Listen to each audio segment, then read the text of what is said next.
firstly, the current economic model is not sustainable. This take, make, use, and then waste can only lead to war. That's why we need to change the economic model to move something more circular. Secondly, the recent history shows us that in terms of resource dependency, in terms of supply chain security, we need to also there implement changes so that we become more resilient. And the fact of reusing, recycling more of the resources we already have is one of the main solutions to break this dependency and improve our resiliency. And that change is called the circular economy. It implies taking, using, then recovering, recycling, transforming to reuse these materials to make new products or simply to find another purpose for the products we already have. So as you can see, this strategy, the circular economy, covers every area of the economy. This strategy aims at investing in companies that have tangible impact and positive results when it relates to the field of circular economy. And that's why we have identified 4 circular results, which provides a framework for us to screen and do research on companies. So we have identified 4 circular results. The first one pertains to the field of using less resources. If you can have as an input reused materials or recycled materials, you need less virgin materials to manufacture a product. And that contributes to the environmental objectives of the circular economy.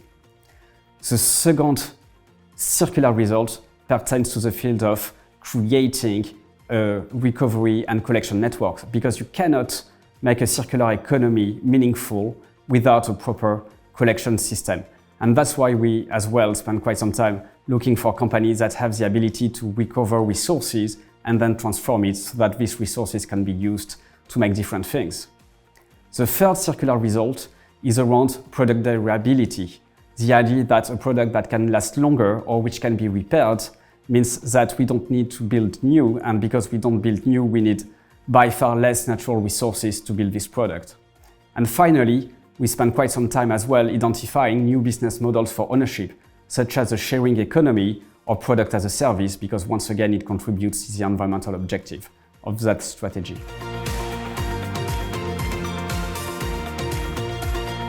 As Bastien just explained, we have developed a framework to analyze and identify companies contributing to the circular economy. Now the question is, how do we find these companies?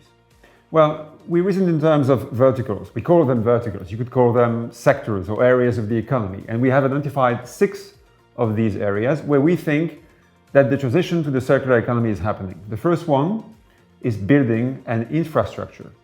Very concretely, how much of recycled material do we use today and will we use in the future to make the buildings in which we live? And remember that building is one of the largest producers of waste in the economy. Second, transportation. Here also, massive assets, big cars, trucks, and so on, and becoming bigger with the transition to electric vehicles.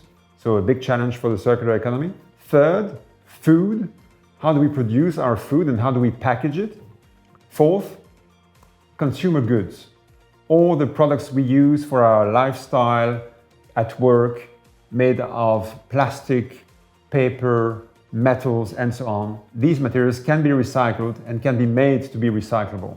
5, IT and telecommunication, which are usually more sectors enabling other sectors to increase their efficiency and their circularity. And finally, healthcare, which is still has still a long way to go to become more circular. Because we cannot rely on one single circularity metrics, we have developed this framework to assess the circularity of the company. And we don't do this on our own. We are a truly integrated team with our ESG workforce here at CANDRIAM. And we have investment committees where we make sure by engaging with the companies and by relying on research that we can have in our investment universe truly circular companies.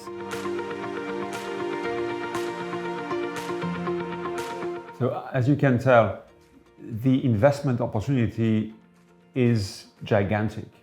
And just to give you a few very tangible figures here, it is estimated that today the global economy is 9% circular. So 91% of the global economy is our investment opportunity. In terms of sizing, around $4,500 billion needs to be invested by 2030 to achieve not only our circular economy objectives, but also other related objectives such as climate change and preserving biodiversity. This is what we intend to do. And finally, we have elected to donate a share of our revenues to charities and independent organizations promoting a more circular society.